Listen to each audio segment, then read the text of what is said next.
এতদিন তো আমরা আসলে ডেটাবেস থেকে আমরা যে বিভিন্ন কাজ করছিলাম, ফর্মুলা শিখছিলাম, ডেটাবেসে কি করতে হয় এক্সেলে, রাইট? বাট এক্সেলে আসলে ডেটাবেস থেকে কিন্তু আপনি ডেটা অ্যানালাইসিস করতে পারবেন না। ডেটাকে প্রথমে সামারি করতে হবে, তারপর সেখান থেকে আপনি অ্যানালাইসিস করতে পারবেন। এখন সামারি করাটা তো আরেক সমস্যা, কারণ অনেক বেশি ফর্মুলা ইউজ করতে হবে যদি আপনি ডেটাকে এভাবে সামারি করতে চান। সো ডেটা সামারি করার একটা সহজ মাধ্যম হচ্ছে পিভট টেবিল, এবং pivot table is a blessing at Excel. আজকে আমরা পিভট টেবিলের 3টা বিষয় নিয়ে আলোচনা করব। প্রথম হচ্ছে এই পিভট টেবিলটা এলিমেন্টারি লেভেলে কীভাবে বানানো যায়। লাস্ট এপিসোডে আমরা যে ডেটাটা দেখেছিলাম সেই ডেটাটা সামারি করতে এবং সামারি কীভাবে করা যায় পিভট টেবিলে সেই জিনিসটাও আমরা দেখব স্টেপ 2তে। এবং স্টেপ 3তে আমরা যেটা দেখব সেটা হচ্ছে যে টু সাম এক্সটেন্ট পিভট টেবিলেও কীভাবে ভিজুয়ালাইজ করা যায় সেটাও আমরা দেখব। যদিও ভিজুয়ালাইজেশনটাও এলিমেন্টারি লেভেলে থাকবে, আমরা চার্ট গ্রাফ এগুলো পরের এপিসোডে দেখব।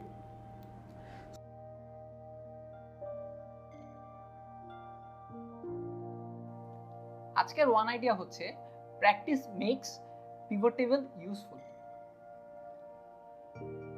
তো স্ক্রিনে দেখতে পাচ্ছি আমাদের সেলস টেবিলটা দেওয়া আছে এবং এই টেবিলটা নিয়ে আমরা এত এপিসোডগুলোতে কাজ করে আসছিলাম। তো আমি জাস্ট এটাকে একটু মার্ক করে দিচ্ছি আপনাদের সুবিধার জন্য, যাতে আপনারা একটু বুঝতে পারেন যে এটা একটু ডিফারেন্ট।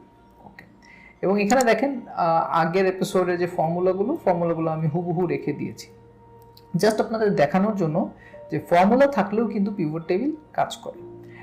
পিভট টেবিল আমরা বানানোর আগে প্রথমে একটু বলে নেই যে পিভট টেবিল বানাতে গেলে আপনাকে টেবিল ফরম্যাটে প্রথমে আগে একটু ট্রান্সফার করে নিতে হবে।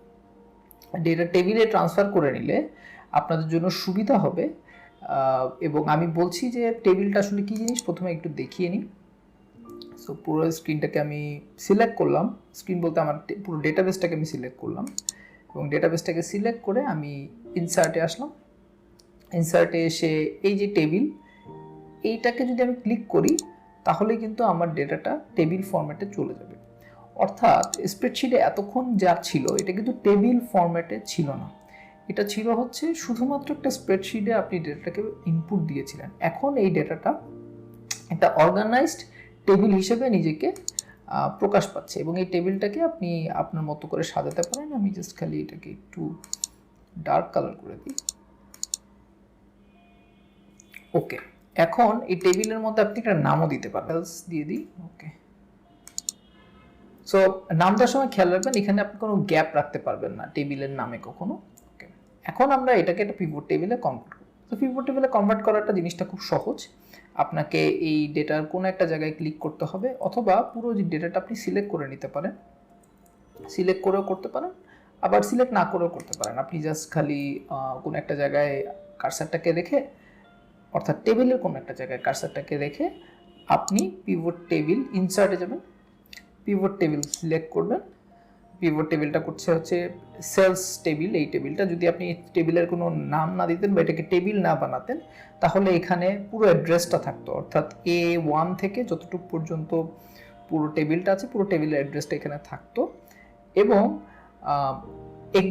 এটা আপনি কোথায় করতে চান, এটা কি একটা নিউ ওয়ার্কশিট অথবা নিউ শিটে করতে চান নাকি আপনি এক্সিস্টিং ওয়ার্কশিটে করতে চান।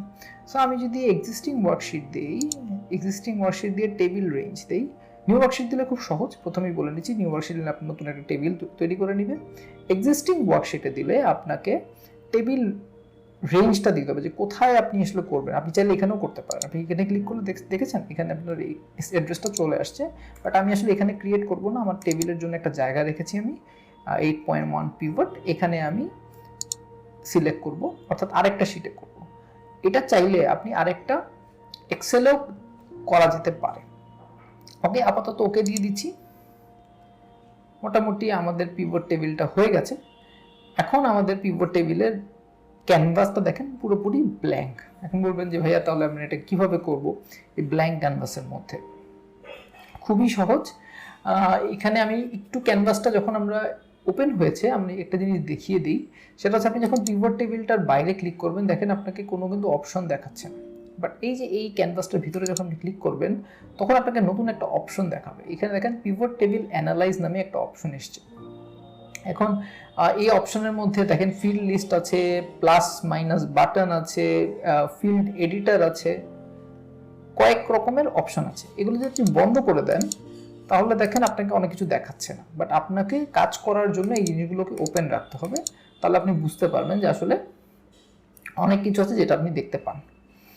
ওকে, তো প্রথমত এই পিভট টেবিল ফিল্ড নিয়ে একটু আলোচনা করি। সো পিভট টেবিল ফিল্ডে আপনারা দেখতে পারবেন যে অপশনগুলো আছে, sales representative, location, region, customer, order date, everything this all were collected from the main table. যে টেবিল থেকে আপনি আসলে ডেটাবেস থেকে আপনি আসলে ডেটাটা নিয়ে এসেছেন, সেই ডেটাবেসে এটা ছিল। কোথায় আমাদের ডেটাবেসটা আমরা একটু দেখে আসি, সেলস টেবিল হিয়ার। এখানে দেখেন আমাদের কিন্তু পুরো জিনিসটা ছিল। এই প্রত্যেকটা টার্মকে কিন্তু উনি ব্যবহার করছে পিভট টেবিলে। এখানে পিভট টেবিল ফিল্ডস নিয়ে কথা বলার সময় আমাদেরকে যে জিনিসগুলো দেখতে হবে সেটা হচ্ছে যে এখানে দেখেন 4টা অপশন আছে, রোজ, ভ্যালুস, কলামস এবং ফিল্টার। তো প্রথমে আমি রোটাকে ফিল আপ করবো। সো রোতে আমি কি দিব, দেখেন আমাদের এখানে বলা হয়েছে সেলস প্রোডাক্ট বাই রিজন। সো আমাদের যে প্রোডাক্টগুলো সেল হয় সেগুলো রিজন অনুসারে আমি একটু দেখতে চাই। এটা আমরা কিভাবে দেখব, সামারি করে। তো প্রথমত আমি রিজনটা যদি এখানে নিয়ে আসি রোতে, তাহলে দেখতে পাবেন ইস্ট এবং ওয়েস্ট 2 ধরনের রিজন আপনার আছে। ওকে, এখন সেল ভ্যালু যদি আমি দেখতে চাই যে টোটাল সেল হয়েছে কত এই 2টা রিজনে, দেখেন আমি এটা সিলেক্ট করার সাথে সাথে এটা ভ্যালুসে চলে আসছে, এবং এই ভ্যালুসে আসার ফলে আপনি দেখতে পাচ্ছেন যে এখানে অ্যামাউন্টগুলো দেখাচ্ছে, বড় বড় অ্যামাউন্ট। ওকে, ভালো কথা। এখানে একটা সমস্যা হচ্ছে যে আপনি যে সিলেকশনটা করেছেন, এই সিলেকশনটা করলে অনেক সময় আপনার কন্ট্রোলে থাকে না। ডেটাবেসটা দেখে এক্সেল যেটা মনে করে সে সেখানে একটা বসিয়ে দেয়। সো আপনি যেটা করতে পারেন, আপনি কিন্তু টেনে নিয়ে আসতে পারেন। সো আপনি টেনে ভ্যালুসে বসিয়ে দিলে হয়ে গেল। ওকে, যেমন আমি আবার একটু দেখাই আপনাদেরকে, যদি আমি এটাকে এভাবে না আনতাম, আমি যদি রিজনটাকে ডিরেক্ট সিলেক্ট করতাম তাহলে কি হতো, দেখেন ওই কিন্তু আমাকে ডিরেক্টলি ভ্যালুসে বসিয়ে দিয়েছে। এতে হলো কি, আপনি কিন্তু বুঝতে পারছেন না যে আসলে এখানে কি দেখাচ্ছে। এখানে কি দেখাচ্ছে সেটা আমি বলি। এখানে এই টেবিলটাতে যদি আপনি একটু আসেন, আমরা যে মেইন টেবিলটা ছিল, মেইন টেবিলটাতে দেখেন রিজনের এখানে যে কতবার রিজনটা এসছে সেই কাউন্টটা কিন্তু সেখানে দেখাচ্ছে। অর্থাৎ উপর থেকে নিচ পর্যন্ত কতবার আছে রিজনের আন্ডারে ভ্যালু কতবার আছে, সেই ভ্যালুটার কাউন্ট এখানে দেখাচ্ছে। সো এই কাউন্টটা কিন্তু আপনি চাচ্ছেন না, তাই তো? আপনাকে সাধারণত যেটা করতে হবে সেটা হচ্ছে যে যেই ধরনের টেক্সট, আমি আবার একটু যাই টেবিলটাতে। ওকে, সো টেবিলটাতে আপনি আবার আসার পর আপনি যেটা দেখতে পাবেন সেটা হচ্ছে, প্রথমত আপনাকে খেয়াল রাখতে হবে যে self representative, location, region, customer, এই ডেটাগুলো সবই টেক্সট টাইপের ডেটা, তাই তো? সো টেক্সট টাইপের ডেটাগুলো সবসময় রোতে আসে, এবং ভ্যালুসে আসে হচ্ছে এমন ডেটা যেগুলো যেমন কোয়ান্টিটি, প্রাইস, সেলস, এগুলো আপনি ভ্যালুসে আনতে পারেন। এতে আপনার ডেটাটা অর্গানাইজ করতে খুব সহজ হবে। আইটেম ওয়াইজও আপনি আইটেম ওয়াইজটা আপনাকে এগেন কোথায় আনতে হবে, ইদার রোতে অথবা কলামে। কলামের জিনিসটা আমি একটু পরে দেখাচ্ছি। আবার আমরা এখানে চলে আসি, আমরা আবার রিজনটাকে জায়গা মতো বসিয়ে দিই, যেহেতু আমরা বলেছিলাম যে টেক্সট ফরম্যাটগুলো আমরা সাধারণত রোতে বসাই। এরপর আমরা সেলসটাকে এখানে বসিয়ে দিলাম। দেখেন আমি যখন বলছি যে রোতে বসাই, এর মানে কিন্তু এর না যে আপনি ফিল্টার বা কলামে বসাতে পারবেন, অবশ্যই বসাতে পারবেন, বাট ওটা নিয়ে আমরা একটু পরে আলাপ করি, জিনিসটাকে আস্তে আস্তে বিল্ড আপ করি, আপনাদের জন্য বুঝতে সুবিধা হবে। তো প্রথমত আমরা রোটা ফিল আপ করলাম, তারপর সেলসটাকে ফিল আপ করলাম, এবং এই সেলসটাকে আমরা অ্যাকাউন্টিং ফরম্যাটে নিয়ে আসলাম। এখানে প্রায় 7 লাখ টাকার মতো আছে টোটাল। সো আপনার জন্য এখন দেখতে কিন্তু খুব সহজ, ওই বড় ডেটা সেটটা থেকে আপনার এখানে কিন্তু দেখতে খুব সহজ, ইস্টে কত টাকার বিক্রি হয়েছে, ওয়েস্টে কত টাকার বিক্রি হয়েছে। এখন আমাদেরকে বলেছে যে প্রোডাক্ট ওয়াইজ কিভাবে আমরা বুঝতে পারবো যে কোন জায়গায় বেশি বিক্রি হয়েছে। এখন প্রোডাক্টগুলোর নাম ছিল আমাদের আইটেমের ভিতরে। তো আমরা যদি এখন আইটেমটাকে টেনে নিয়ে এখানে বসিয়ে দিই এগেন রোতে, তাহলে কিন্তু আপনি এইটা ডিভিশনটাকে দেখতে পাচ্ছেন, junk, staff, things, junk, staff, things, এবং কোনটাতে কত টাকার বিক্রি হয়েছে সেটা আপনি দেখতে পাচ্ছেন। এটা আমরা একটু সহজভাবে রিপ্রেজেন্ট করতে গেলে আমি যদি এটাকে আইটেমটাকে কলামে বসিয়ে দিই, দেখেন আরো সুন্দরভাবে কিন্তু জিনিসটা দেখা যাচ্ছে। সো আপনি কিন্তু ডিরেক্টলি কম্পেয়ার করতে পারছেন, জাঙ্কে ইস্টে কত টাকার বিক্রি হয়েছে, ওয়েস্টে কত টাকার বিক্রি হয়েছে, স্টাফে কত টাকার বিক্রি হয়েছে, কত টাকার বিক্রি হয়েছে। সো সুন্দরভাবে কিন্তু জিনিসটাকে একটা রিপ্রেজেন্টেশন চলে আসলো। এখন আমরা পিভট টেবিল অ্যানালাইসিসে যে আমি যদি এই যে ফিল্ড হেডারটাকে বাদ দিয়ে দিই, তাহলে আপনার অনেকগুলো জিনিস একটু ক্লিয়ার আউট হয়ে যায়। আপনি কিন্তু এখানে লিখতে পারবেন যে কোথায় কি লাগবে। যেমন আমি এখানে লিখে দিচ্ছি রিজিয়ন, নাকি লিখতে দিচ্ছে না? ওকে, আমাকে লিখতে দিচ্ছে না, বাট আপনি যদি ফিল্ড হেডার রাখেন, আই থিঙ্ক রাখলে লিখতে দিবে। হ্যাঁ, এখন লিখতে দিচ্ছে। ওকে, আমরা লিখে ফেলি রিজিয়ন। গ্রেট। সো মোটামুটি আমরা কিন্তু এখন এই জিনিসগুলো খুব ভালোভাবে শিখতে পারলাম। ঠিক আছে,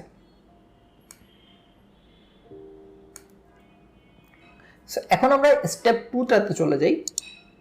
এখন আমাদেরকে বলেছে লোকেশন ওয়াইজ টপ সেল, অর্থাৎ কোন লোকেশনে আমার সবচেয়ে বেশি বিক্রি হয়েছে। এখন আমরা যদি এই পিভট টেবিলটাকে আরেকটু স্ট্রং করতে চাই, পিভট টেবিলটা লোকেশন অনুসারে জানতে চাই যে কোথায় কি সেল বিক্রি হয়েছে, সেটা যদি আমরা বের করতে চাই, আমরা খালি এই লোকেশনটাকে নিয়ে যদি এখানে বসিয়ে দিই, খেয়াল করেন, দেখেন কত সুন্দর করে আপনার চলে আসছে যে কোন লোকেশনে ইস্টের 4টা লোকেশন আছে, ওয়েস্টের 4টা লোকেশন আছে, এবং কোন লোকেশনে কি অবস্থা সেলের, সেটা পুরোটা কিন্তু আপনি এই ডেটা সেটটা থেকে বা এই সামারিটা থেকে আপনি দেখতে পাচ্ছেন। হ্যাঁ, এখন আপনাকে বলা হচ্ছে যে টপ সেলটা কি, এখানে সবচেয়ে বেশি বিক্রি হয়েছে কোনটা। এটা বের করাটা তো ভালোই চ্যালেঞ্জিং মনে হচ্ছে, তাই না? যে সবচেয়ে বেশি কোনটা বিক্রি হয়েছে কোথায়, এটা কিভাবে বের করা যায়। এটা একটা সহজ পদ্ধতি আমরা দেখব, সেটা দেখব হচ্ছে ভিজুয়ালাইজেশনের মাধ্যমে। সো ভিজুয়ালাইজেশনটা আমরা কিভাবে করব? প্রথমত আপনি কিন্তু এভাবেই দেখতে পারেন। আপনি যদি এভাবে খোঁজা শুরু করেন যে 10,000, 35,000, আচ্ছা এখানে নিউ ইয়র্কে সবচেয়ে বেশি মনে হয় সেল হয়েছে, জি। আবার এখানে যদি আপনি দেখেন যে কোথায় সবচেয়ে বেশি সেল হয়েছে, ওয়াশিংটনে সবচেয়ে বেশি সেল হয়েছে এই প্রোডাক্টটা, তাই তো। আবার এদের মধ্যে কোনটা সবচেয়ে বেশি সেল হয়েছে, এইভাবে আপনি দেখতে পারেন। কিন্তু এটা একটা সহজ পদ্ধতি আছে। পদ্ধতিটা কি আমি বলি, আমি যদি এই ডেটা সেটগুলোকে সিলেক্ট করি, পুরোটা সিলেক্ট করলাম, এখন আমার কাজ হচ্ছে আমি এই হোম পেজে, হোমের ভিতরে কন্ডিশনাল ফরম্যাটিংয়ে যে ডেটা বার, এবং আমি যদি দিয়ে দেই colour feel, green colour feel দিয়ে দিলাম। ওকে, এখন আপনারা কিন্তু দেখতে পাবেন যে আসলে কোন জিনিসটা বেশি বিক্রি হয়েছে, কোন জিনিসটা কম বিক্রি হয়েছে। প্রথমত এখানে একটু দেখি, তাহলে দেখতে বুঝতে সুবিধা হবে। ইস্টে দেখেন, ইস্টের মধ্যে সবচেয়ে বেশি বিক্রি হয়েছে উইজেট। ওয়েস্টে দেখেন, ওয়েস্টের মধ্যে সবচেয়ে বেশি বিক্রি হয়েছে উইজেট। ওকে, এখানে এই বারগুলো রিপ্রেজেন্ট করে কোনটা কত বেশি বিক্রি হয়েছে, সেটার যে নাম্বারটা, সেই নাম্বারটা কিন্তু এখানে রিপ্রেজেন্ট করছে এই জায়গাটায়। খেয়াল করলে আপনারা বুঝতে পারবেন। আচ্ছা, এখন আমি যদি দেখি যে এইটার ভিতরে সবচেয়ে বেশি বিক্রি কোনটা হয়েছে, এইটার ভিতরে সবচেয়ে বেশি বিক্রি হয়েছে হচ্ছে এটা, তাই তো। আবার এটা কিন্তু যোগফল, যেহেতু যোগফলগুলোর জন্য আপনাকে দেখতে একটু অসুবিধা হতে পারে, তো আমি জাস্ট যোগফলগুলোকে হাইড করতে চাই। সেটা আমি কিভাবে হাইড করব? আমি আলাদা আলাদাভাবে দেখতে চাই, ইস্টে কি ওয়েস্টে কি, সেটা আলাদাভাবে দেখতে হলে আপনাকে যেটা করতে হবে, এই রিজনটাকে যদি আপনি এখন ফিল্টারে বসিয়ে দেন, তাহলে আপনার জন্য বুঝতে সুবিধা হবে। এখন আপনি কিন্তু দেখতে পাচ্ছেন পুরো জিনিসটা আলাদা আলাদা আছে, আমাদের প্রত্যেকটা লোকেশন আছে। এখানে রিজন বলা হচ্ছে অল, আপনি এখান থেকে রিজন সিলেক্ট করতে পারবেন। আপনি যদি সিলেক্ট করেন ইস্ট, তাহলে ইস্টের অবস্থা হচ্ছে এটা। আপনি যদি সিলেক্ট করেন ওয়েস্ট, তাহলে ওয়েস্টের অবস্থা হচ্ছে এটা। তো এই সহজ ভিজুয়ালাইজেশনের মাধ্যমে আপনি কিন্তু পিভট টেবিল থেকে অনেক ডেটা আপনি দেখেই বুঝতে পারেন যে আসলে আমার আপডেটগুলো কেমন চলছে। ওকে, এখন আমি যদি জানতে চাই আমার কোন সেলস পারসন সবচেয়ে বেশি সেল করেছে, সেটা বোঝার জন্য আমরা এই পিভট টেবিলটাকে আরেকটু অ্যাডভান্স লেভেলে নিয়ে যেতে চাই। সো সেটা নিতে গেলে আমার শুধু মানে এখন কিন্তু আমার খালি জানার দরকার হচ্ছে যে কে সবচেয়ে বেশি সেল করেছে। এটা কিন্তু জানার দরকার নেই কে কোন প্রোডাক্ট সবচেয়ে বেশি সেল করেছে। তো আমি একটা কাজ করি, আমি এটাকে রেখে দিই, এটাকে রেখে আমি এটাকে কপি করি, কপি করে এখানে বসিয়ে দিই। সো এখানে বসানোর ফলে যেটা হয়েছে যে আমার আরেকটা পিভট টেবিল এখানে সিলেক্ট হয়ে গেছে। সো এখানে একটা পিভট টেবিল, এখানে আরেকটা পিভট টেবিল। আপনি চাইলে কিন্তু পিভট টেবিলগুলোর নাম দিতে পারেন। যেমন এখানে দেখেন পিভট টেবিল 4, এখানে পিভট টেবিল 5। সো আমরা যে কপিটা করলাম, আমাদের এই কপির ডেটাবেসটাকে আমরা একটু ডিফারেন্টলি এখন হ্যান্ডেল করব। আমরা জানতে চাই কোন লোকেশনে আমাদের সেলস এমপ্লয়িরা কীরকম সেল করেছে, তাই তো। তো আমি যেটা করছি, সেলস রিপ্রেজেন্টেটিভের নামটা আবার ফিল্টারে নিয়ে আসছি। এখান থেকে জাস্ট এটাকে ধরে নিয়ে আমি এখানে ফিল্টারে বসিয়ে দিলাম। এখন যদি যে কোনো একজন সেলস পার্সনকে আমি সিলেক্ট করি, যেমন ডিয়ান, সে কীরকম সেল করেছে, যেমন ফ্রান্সিস, সে কীরকম সেল করেছে, আমি কিন্তু একটা একটা করে প্রত্যেকটাই দেখতে পাবো। সো ব্যাপারটা অনেক মজার না? আপনি কিন্তু এভাবে করে খুব সহজেই আপনার সেলসের ডেটাটাকে রিপ্রেজেন্ট করতে পারেন। এরকম আপনার যে পার্সোনাল যে ডেটাগুলো আছে, সেই ডেটাগুলো কিন্তু আপনি এভাবে করে সামারাইজ করতে পারেন। সো আমাদের এই সেলস রিপ্রেজেন্টেটিভটা আমরা এখন বের করে ফেললাম। এখন আমাদের কোয়েশ্চেন হচ্ছে যে আমি জানতে চাই আমার কোন সেলস রিপ্রেজেন্টেটিভ সবচেয়ে বেশি সেল করছে, সেটা আমরা কিভাবে বুঝবো? ওকে, এটা আমরা দেখানোর জন্য যেটা আমাদেরকে প্রথমে করতে হবে সেটা হচ্ছে এটার আরেকটা আমরা কপি করে আমরা আরেকটা টেবিল বানাই। চাইলে আমরা ওটাতেও দেখতে পারতাম, বাট আমি ইচ্ছা করে কপি করছি, কারণ হচ্ছে আমরা চাচ্ছি যে আপনাদেরকে একটু বেশি বেশি দেখাতে যে আপনি চাইলে অনেকগুলো পিভট টেবিলও বানাতে পারেন এবং প্রত্যেকটা পিভট টেবিল আপনার মতো করে আপনি সাজাতে পারেন। সো এখানে আমরা যেটা করব যে সবচেয়ে বেশি সেল কোন সেল রিপ্রেজেন্টেটিভ করেছে। সো আমাদের এখানে আর লোকেশনটার দরকার হবে না, রিজনটারও দরকার হবে না, আমাদের দরকার খালি সেলস রিপ্রেজেন্টেটিভ। সো আমি যদি এখন সেলস রিপ্রেজেন্টেটিভটাকে সিলেক্ট করি, এখানে আমাদের ঠিক করতে হবে সেটা হচ্ছে যে এখানে আসলে আমরা রিজন চাচ্ছি না, আমরা চাচ্ছি সেলস পার্সন লিখে দিই, তাহলেও হয়। ওকে, এখন আপনি দেখতে পাচ্ছেন আপনার সবচেয়ে বেশি সেল করেছে কিন্তু এই ব্যক্তি সারা স্নাইডার, এবং সারা স্নাইডার সবচেয়ে বেশি যে প্রোডাক্টটা সেল করেছে সেটার নাম হচ্ছে উইজেট। ওকে, তো মোটামুটি আমরা কিন্তু সারা স্নাইডারকে যদি জিজ্ঞেস করি যে আপনি উইজেট কীভাবে সবচেয়ে বেশি বিক্রি করলেন, সে কিন্তু আমাদেরকে বলতে পারবে। এখন আমাদের জাঙ্ক প্রোডাক্টটা সবচেয়ে বেশি সেল করেছে কি? এগেন সারাই করেছে। প্রত্যেকটা প্রোডাক্টই দেখা যাচ্ছে সারাই সবচেয়ে বেশি সেল করেছে। সো অনেকটা এরকম। তো মোটামুটি আমাদের প্রত্যেকটা জিনিস আজকে আমরা দেখাতে পারলাম, এবং আমরা এই এপিসোডে যেই জিনিসগুলোকে আসলে কভার করেছি এগুলো পিভট টেবিলের খুবই বেসিক এবং এলিমেন্টারি বলা চলে। তো আপনারা তো বুঝতেই পারছেন। সো নেক্সট এপিসোডে আমরা এটাকে আরও ডেটা ভিজুয়ালাইজ করে আরও বেটার রিপ্রেজেন্টেশন করতে যাব এবং হালকা পাতলা ড্যাশবোর্ডও দেখানোর চেষ্টা করব আপনাদেরকে। সো আশা করি আপনারা এখন থেকে আপনাদের মতো করে ডেটা সামারি করতে পারবেন এবং পিভট টেবিল বানাতে পারবেন, এবং এগুলো বানাতে আপনাদের খুব একটা সমস্যা হবে না।